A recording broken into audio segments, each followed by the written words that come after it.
The Snapchats were anonymous, cruel, and relentless. Nobody likes you. You're pathetic. Do everyone a favor. These weren't strangers. These were kids Ella thought were her friends. The bullying didn't happen out in the open. It unfolded in private, behind disappearing messages on Snapchat, a platform that's basically built to hide cruelty in plain sight. 12-year-old Ella turned to social media to express her pain, posting heartbreaking words that screamed for help. But the people in charge, they looked the other way. Her school didn't step in. In fact, they labeled her the bully. And by the time they finally realized the truth, Ella wasn't the aggressor. She was the victim. It was already too late. Her story lit a fire across Australia, forcing a national conversation that is long overdue. Because as it turns out, Ella's story is not isolated. This is the devastating case of Ella Crawford.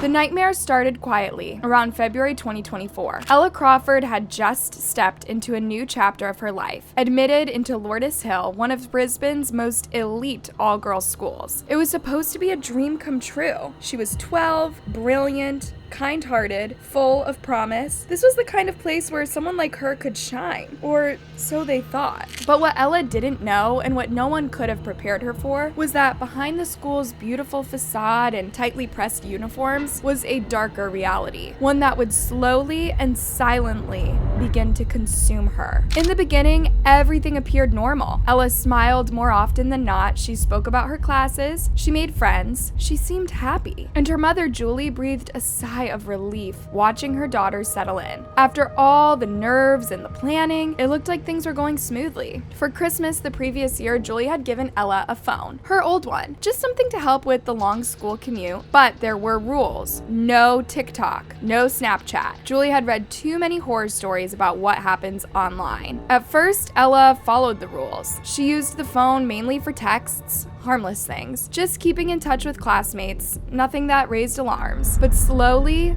subtly, things started to change. Ella became glued to the screen. Her phone was always in hand, always lighting up. She scrolled, she stared, she typed with a kind of intensity Julie hadn't noticed before. Julie would later say that at first she thought Ella was texting her new friends. I knew they had a year 7 group chat, but when she checked the phone, she discovered that Snapchat had been downloaded. She immediately told Ella to delete the app. Ella nodded, she agreed. No pushback, no argument. But what Julie didn't know was that Snapchat had already become something more than just social distraction. It had become the gateway. Despite the rules, Ella found quiet ways to reinstall the app again. And again, she was cautious. She hid it. She didn't talk about what was happening on the other side of that screen. At first, it seemed like typical teenage socializing, quick messages, inside jokes, but then it changed. The tone of the messages, the way she reacted to them, the way her entire presence seemed to shift. Julie could sense something was wrong. Her daughter wasn't smiling as much.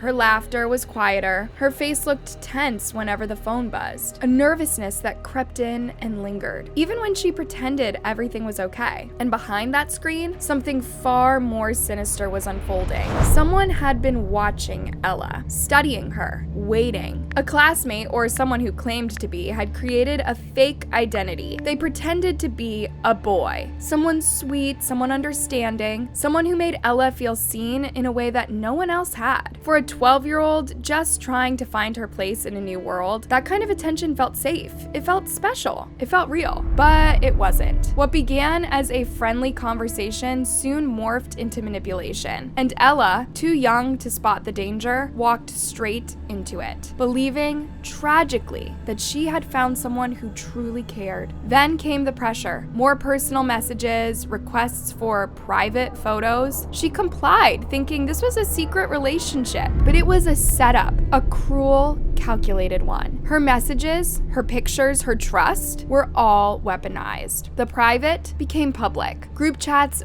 buzzed with rumors, screenshots, snide comments. She was humiliated in silence, while the school halls stayed eerily the same. At school, the whispers grew bolder. They didn't bother hiding anymore. The cold stares, the fake smiles, the sudden distance from people who used to be her friends. Ella started saying less. She stopped sharing anything about her day. Her joy dimmed. Her silence, loud in its own way, told her mother everything she needed to know. She pretended like everything was okay, but I could feel it. Something had changed. The phone that once connected her to her new friends had become something else entirely. A portal to cruelty. A direct line to people tearing her apart from the inside out. What used to just be harmless pings now felt like tiny knives away at her confidence, her sense of self, her safety. The betrayal wasn't just on screen, it was personal, violent, intimate. And what made it worse was that no one at the school, no adult, no authority, not even the people trained to protect children, stepped in to help. Soon the exclusion became physical. She was uninvited from a birthday party, told by girls that she thought were her friends that they needed space, that she was too clingy, too much, a burden. Then March came, and something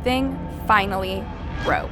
Julie was walking down the hall when she saw her daughter curled over her phone, silent tears streaming down her face, crying, not out loud, but in the kind of quiet that only happens when pain has worn you down. Julie rushed in. She begged Ella to show her what was wrong, what was being said. But when she grabbed the phone, the messages were already gone, automatically deleted by the app as if they'd never existed. But the damage was still there, etched across Ella's face. Ella tried to brush it off. She told her mother she was fine, that it was no big deal. She even insisted she wanted to go to school the next morning, as if clinging to routine would somehow make everything normal again. But Julie knew her child. She could hear the lie behind the smile. Something was deeply wrong. Desperate to protect her, Julie began setting strict boundaries. She banned the phone after 7 p.m., physically removing it from Ella's room at night, and tried to reestablish some sense of control. But when a child is hurting and the source of their pain is invisible, it's like fighting a shadow with your bare hands. And just when Julie thought that things couldn't get more confusing, a call came in from school. It was early April. The voice on the other end belonged to a member of the school's administration, and their message? Ella had been accused of bullying other girls online. Julie was stunned, speechless even. Her daughter, the one she had just found sobbing over cruel messages, was now being labeled the aggressor? I told them I don't think so, that they had it wrong. But the school didn't seem interested in a real discussion. They said they'd look into it, offered no real details, and moved on as if that were enough.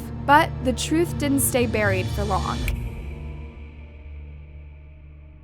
Ella Catley Crawford was born on April 27, 2012, in Brisbane, Australia. An only child raised by her devoted mother, Julie, Ella was everything. From the time she could talk, Ella sparkled. She was bold, curious, full of energy. She loved animals, filled the house with laughter, and had a unique way of seeing the world. Bright, quirky, and unapologetically herself. Julie eventually learned the full truth. The catfishing, the harassment, the betrayal. In the end, the school's so-called investigation finally confirmed what Julie had been saying all along. Ella was not the bully. She was the victim. 3 students were suspended. And get this, they were just 11 years old, but the damage they had done was irreversible. Julie couldn't keep her daughter in that school for another second. So she made the impossible decision, one no mother ever wants to face. She pulled Ella out of Lourdes Hill College. By May 2024, Ella was starting fresh at Redlands College, a co-ed school in Wellington Point. A fresh start, a new school, a chance to breathe. And for a moment, it seemed like maybe, just maybe, they were turning a corner. Ella was making friends, she was smiling again, there was light in her eyes, that spark of hope that this new chapter might be different. But the ghosts of her old life didn't let go. The same students from her former school found her online, again, hiding behind fake accounts, sending cruel messages, finding new ways to make her feel worthless. And no matter how safe the new school felt, their words still reached her, and they still cut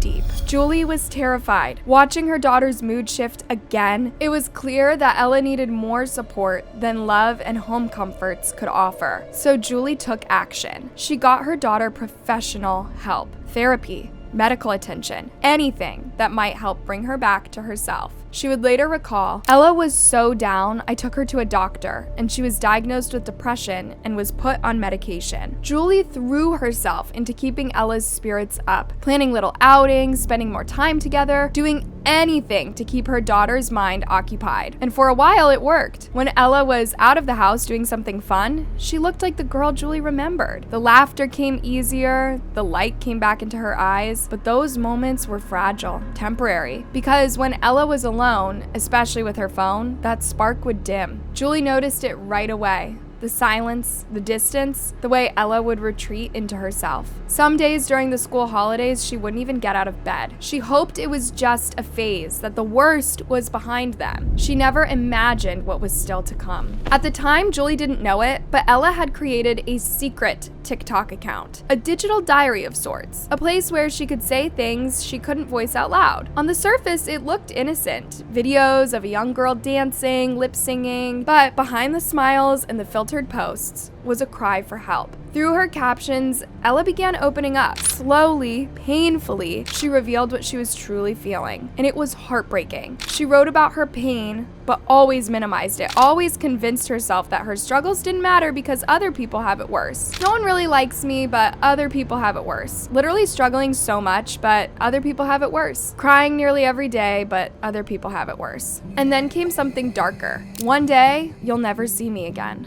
Her friends, other kids her age, flooded the comments with love, support, worry. "No, I'm here for you, Ella, always here to talk," one wrote. "I'm so sorry this is happening to you," another commented. "I hope it all gets better soon," one replied. To which Ella answered that the message meant a lot. But as we've seen far too often, sometimes even when help is there, even when people are trying, trauma doesn't let go. Sometimes the pain just keeps knocking over and over until a child starts to believe the only way out is silence. And then October 27th, 2024. At 3 a.m., Ella made one final post. It was short, quiet, but it hit like a punch to the chest. "I have nothing to post. Hashtag I miss you." Later that morning, Julie walked into her daughter's room, and what she found broke her into a million pieces. Ella was lying there in her bed, unresponsive. In a panic, Julie started performing CPR while she called emergency services. Paramedics rushed Ella to Queensland Children's Hospital in Brisbane, where doctors did everything they could. For 6 heartbreaking days, Ella lay in a hospital bed with no brain activity while her family held on to hope. They prayed for a miracle. They stayed by her side, willing her to fight. But as the days passed, the reality that no parent should ever face began to settle in. On November 2nd, 2024, Julie made the most devastating decision of her life. There was nothing more the doctors could do. Ella was gone.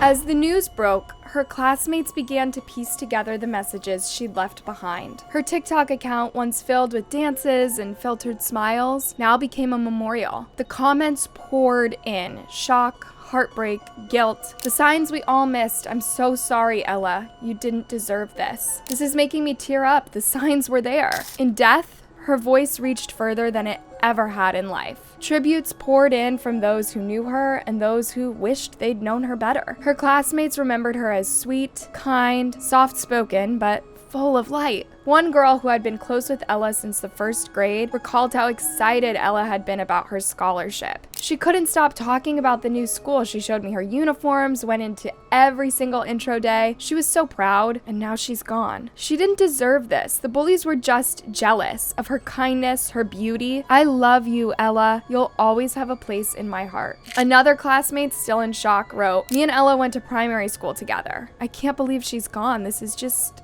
heartbreaking." A member of her netball club said what so many were feeling: "Rest easy, gorgeous girl. You didn't deserve any of this. Our school and our netball club is so empty without your bubbly and sweet personality. You will forever be loved, never forgotten." On October 29th, parents of Lourdes Hill College opened their inboxes to a somber email from Principal Kay Gleason. In it, she called Ella's death devastating and reiterated the school's stance. "We have a zero-tolerance policy for bullying. The well-being of our students is our highest priority. We are committed to maintaining a safe and supportive environment. environment. She also acknowledged that the school community would need time to grieve and that people would react in different ways. But what stood out the most was the line that followed. "We understand our community will have questions, but out of respect for those affected, we ask that there be no speculation or discussion." And that rubbed a lot of families the wrong way. For parents who had watched their children struggle in silence, for those who had brought up concerns before only to feel brushed off, this wasn't just disappointing. It felt like the same deflection they'd been seeing all along. The school's zero tolerance policy started to sound more like a press release than an actual protocol, especially when you consider this. One mother shared that this was the second student tragedy since her child had been enrolled. "This is the second time something like this has happened since we've been at this school. I asked my daughter how the school was addressing it, and she told me they weren't." This same parent pointed to larger issues inside the school. Teachers who seemed emotionally unavailable, bullying concerns that went unacknowledged, and a general culture where mental health was an afterthought rather than a priority. Today's society is not very well prepared to handle mental health and all those feelings, especially among young kids, so we've got lots to learn.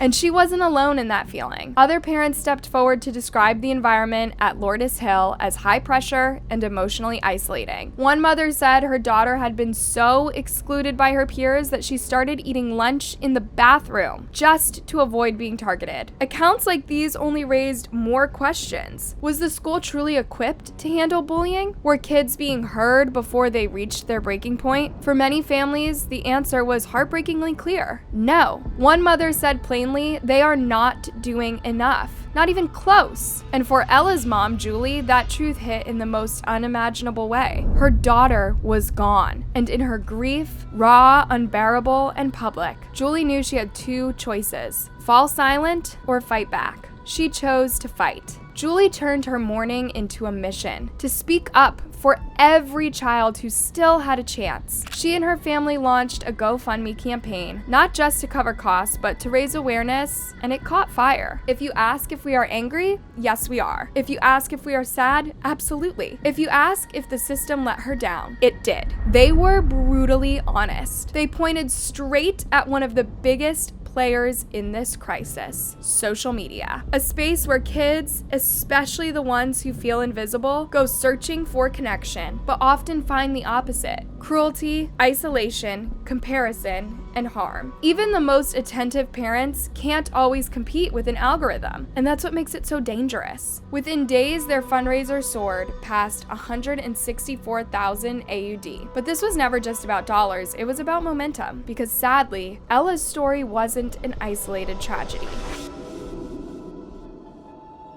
Across Australia, something heartbreaking has unfolded quietly, but it's growing louder with every life lost. Since the arrival of smartphones, the rate of youth ending their lives has more than doubled. And with each devastating case, one question echoes louder in every community: how much more proof do they require to implement the change? One case rattled the nation. It's the story of Charlotte O'Brien. She was just 12 years old, a year 7 student from Sydney, and like so many others, she faced relentless bullying. Her parents did everything right. They went to the school, they asked for help, they pleaded for someone, anyone, to step in, but the system failed her. In September 2024, just 1 month before Ella's death, Charlotte was found lifeless in her room. She'd left a note saying life had become too difficult, and her final wish was tragically clear: a national bullying policy, one that actually protects kids. That simple but powerful request, now known as Charlotte's Wish, sparked something bigger. It turned grief into action. Her parents joined forces with mental health experts, educators, and other families also grieving the unimaginable. And together they demanded more than just sympathy. They called for consistency, one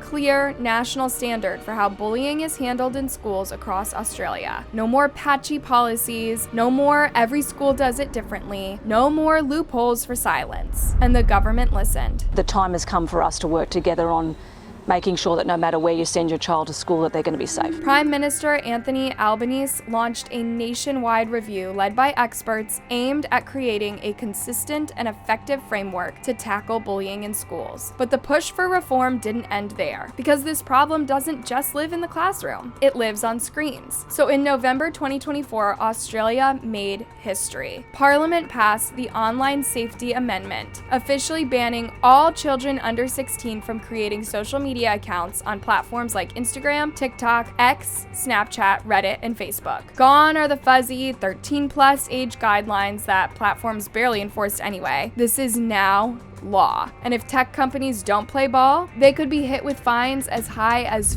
50 million AUD dollars. Albanese did not hold back. I want parents to be able to say, sorry mate, it's against the law. And for many parent advocates, this law is exactly what they've been begging for. Real consequences, real oversight, and real protection from the digital dangers kids are drowning in every day. Cyberbullying, predators, body shaming, self-harm content, and the kind of algorithm pressure no 13-year-old brain should be exposed to. But not everyone is on board. The move has sparked major backlash from digital rights advocates, mental health professionals, and even the e-safety commissioner, who is worried this law might create more harm than help. They're concerned that a ban could actually isolate vulnerable kids, pushing them off mainstream platforms into unregulated, anonymous corners of the internet, places that are even harder to monitor and even more dangerous. I think that the kids would get around it.